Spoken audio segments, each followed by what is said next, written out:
Does anybody else think that Keith Richards blew it with Pirates of the Caribbean? Just wait for Paul McCartney. Oh, God. God help us all. It's 7 o'clock. You're listening to WCFA 101.5 FM in Cape May, and this is Original Audio. The show featuring musicians who write their own music, play their own instruments, and have no choreographed dance moves. For the better part of a decade, that was how I began my Tuesday nights in what we called Frontier Radio, a little community radio station down the southern end of New Jersey, 10-mile broadcast radius, 6 or 7 listeners on a good night.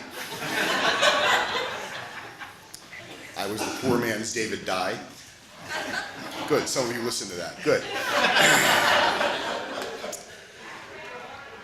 But the thing about being a radio DJ is that musicians will do anything to suck up to you to get their song on the air. I had literally garbage can fulls of free CDs, concert tickets. I could get my name on the guest list anywhere. T-shirts, magnets, stickers, you name it, musicians were showering me with free goodies because they all wanted to get on the air. That's the goal. Sometime in the middle of my radio tenure, I took a trip to South Africa, and we were in Cape Town, and one night we went into a little club called the Green Dolphin, which is the oldest continuously running jazz club in the world. You know it, good. And at the set break, I went up to the musicians and said, I'm a radio DJ, and immediately they're like, oh, we forgot our CDs. But if you come back tomorrow night, we'll have them again. We'll be happy to give you one. I said, okay, I might be in the area. We'll see. The next day, I was back on the waterfront area in Cape Town. And the Cape Town waterfront is a lot like the Baltimore Inner Harbor, really right down to the aquarium. A lot of similarities there. I'm working my way around the waterfront and went into a little art gallery and went up to the counter to make my purchase, and my credit card was denied. I thought that's unusual, but not too worried. So I pulled out my last South African rand and paid in cash. I still had a wallet full of American $20 bills, and greenbacks are good everywhere, right?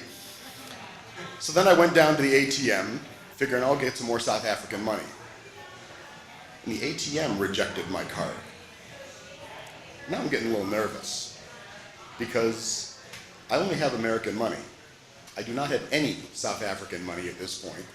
I don't have any money to pay for a meal or to pay for the taxi back to the guest house in the suburbs where we're staying.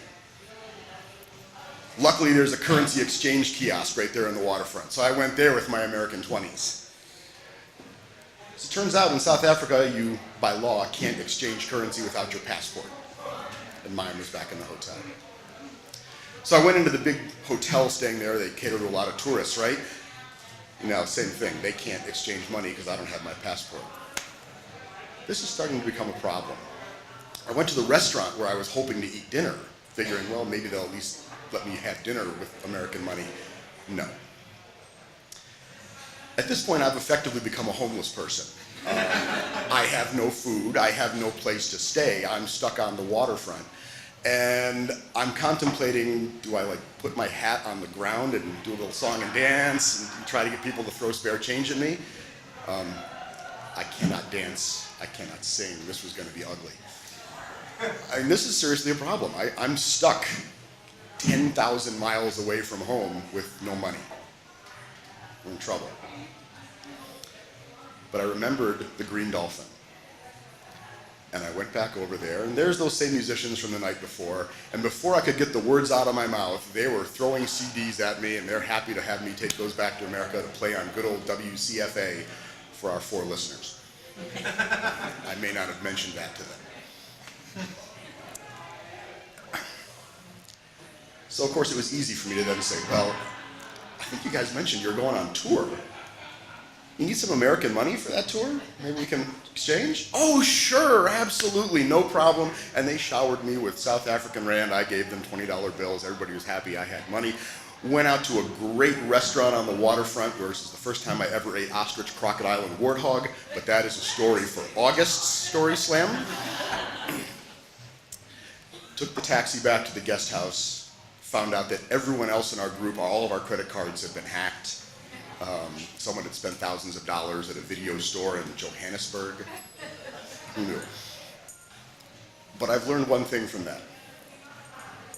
When you're around musicians, all you have to say is, I'm a radio DJ, and that will get you anything you want.